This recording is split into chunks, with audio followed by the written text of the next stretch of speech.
Best way to turn off or disable Windows Defender in Windows 11 or 10. Hey everybody, welcome back to our channel. In today's video, we will be guiding you on how to turn off or disable the Windows Defender on Windows 11 or 10.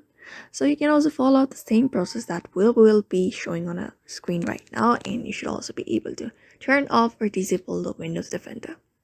For that, you can just go ahead and open up your desktop and head over to your settings. And once you're on the settings, go to update and security. Just go ahead and open it up. And under this, go ahead and locate this option called troubleshoot on your left side. Windows security, the third one. And once you've selected that, you'll be finding different options. Go ahead and select the first one, which is virus and threat protection.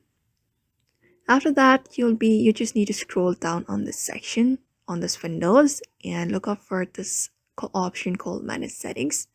Go ahead and open it up, and you're gonna go ahead and disable these options like the real-time protection.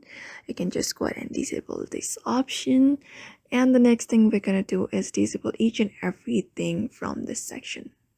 And after that is done, that should probably disable everything and allow you to download third-party applications into the device. So that is it. Otherwise, the next method we can apply up is hit Windows plus R. After that, type in regedit, and once you type in that, your registry editor will open up on your screen.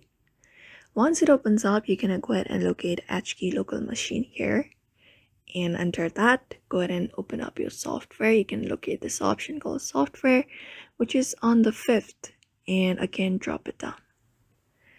After that, you can go ahead and scroll down and go to policies and drop it down. And under policies, you can find Microsoft. Drop it down again. And again, under Microsoft, you should be finding Windows Defender. So once you find out the Windows Defender, what you're going to do is right click on it and new. After that, go to DWORD 32-bit value. And once you're here on this section, you're just going to go ahead and cross it out, this new value 1. And there, you're going to type in disable anti-spyware. After you have typed in that, you're just going to double click on it and open this up. And you're going to make the value data 1. After that, click on OK and restart the device, and you should be finding it has been turned off or disabled. So therefore, these are the two best ways you can apply up in order to turn off or disable the Windows Defender in your Windows 11 or 10 as well. So I hope this video was helpful to you, and thank you for watching this video.